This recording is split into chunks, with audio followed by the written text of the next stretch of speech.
Hello, good morning, good afternoon, good evening. My name is Devesh Pandit, and today I'm going to talk to you about the context of the organization. This topic was chosen because there was some misunderstanding on the subject. I would like to make that subject a little bit simplified so that it is understood, can be addressed properly when you implement your management system. So let's get going. The context is set by the auditee and it is done company wide. Okay, so this is done by something like SWOT analysis, where you test your strength, weakness, opportunities, and threats. You initiate a company wide SWOT analysis that is conducted by the management.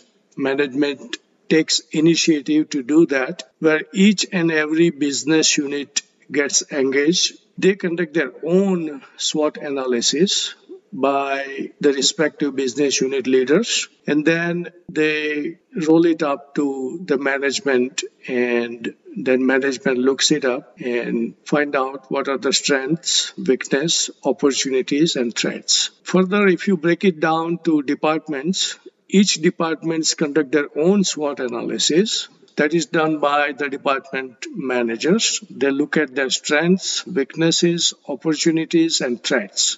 For example, in technology, IT conducts its own SWOT analysis. Business unit and technology leaders sit down together and they look at what are the strengths of the IT, where are the weaknesses, what opportunities can be presented to business, and what are the threats, existing threats. So this is done by the auditee. That gives a clear picture of what are the strengths, weaknesses, opportunities, and threats for an organization. That kind of creates a context. While you do that, you come up with what are the internal issues and what are the external issues that an organization faces. Now, if I further break it down, all departments that you have, they break their workload into functions, meaning what is your core business? What do you do in your functions, meaning each department identifies what they do 9 to 5, and then they break it down further into the processes, and then further they map it out to the technology, how it is mapped out to WAN, LAN, server, application, end users, and then further they break it down to upstream and downstream dependency, and then a risk analysis is conducted depending on the strengths, weaknesses, opportunities, threats, because you have mapped out everything. You have known your upstream and downstream dependencies. You have identified what are the risks on quality, security, and availability. And based on that, you are identifying what are the service deliverables and whether you can meet the service level agreements or not. So this is done by the auditee, and basically what it comes down to that you identify what are the issues that is faced by the organization. So let's move forward. So if these issues are not identified by the organization, then who is going to do it? So that is an honest evaluation, a self-evaluation of what are the issues faced by the organization is required, because you know your business. If you hire a consultant will come and give you their objectiveness, but at the same time, you know your business. So if you conduct an honest evaluation, self-evaluation, and particularly if you look at your controls, okay, my emphasis is on just looking at controls versus evaluation of controls, meaning checking the processes versus inspecting the processes. Every process at the beginning, you have your input controls, and at the end of the process, you have your output controls. So make an honest evaluation whether this process is working or not. Input control, output control, working or not. And where you want to go, where you want to be, and identify that, and conduct a gap analysis. Okay. Once you have that, you will notice where your maturity levels are and document everything. So that is an honest evaluation, self-evaluation that is conducted by you. That gives you a clear picture of what you have and how you want to proceed with your internal issues and your external issues. That is definitely you want to do it by yourself because you know your problems, you know your issues, and you can definitely do it by yourself. So document your issues, okay? That is not very hard to do. So let's get going forward. So find your experts. You have your experts within your organization. Find out people that are good at and find out what your customers are looking for, what your customers are asking for, and what quality retains the existing customer. What is the customer demand? And is there any consensus where the improvement is needed? Now, that will address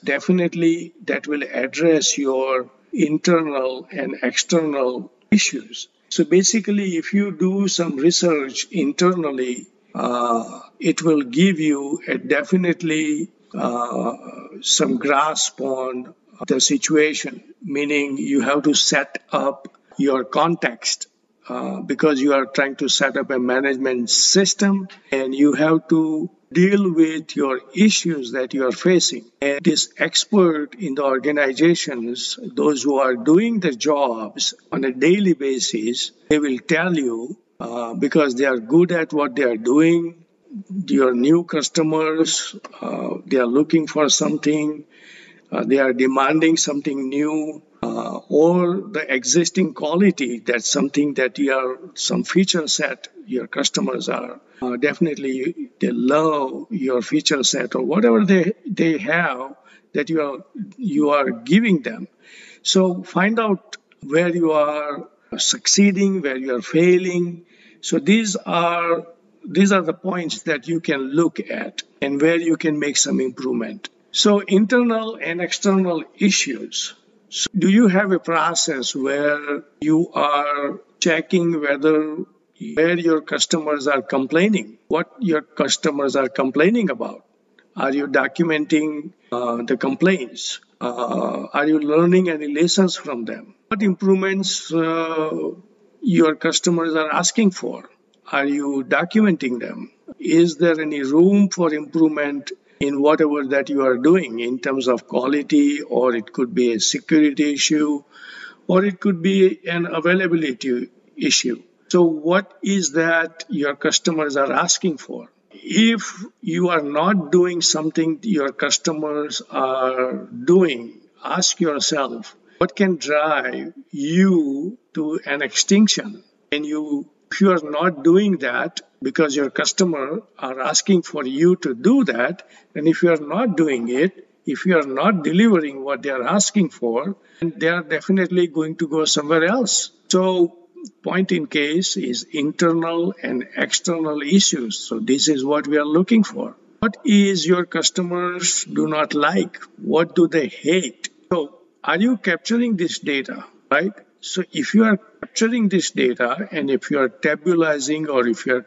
making a database and making a histogram or whatever that you are and measuring what your customers are looking for, can you create an innovative solution that your company can use? Or can you come up with a new product or a new service that your company can provide to your customer? Do you know what your competitors are doing? Or can you exploit competitors' weakness? These are all internal and external issues that you've got to look at And the best thing that you can do is listening to your customer, listening and evaluating your customers' complaints, what customers are telling you, customers' desire, customers' comments, listening and documenting what customers are telling you.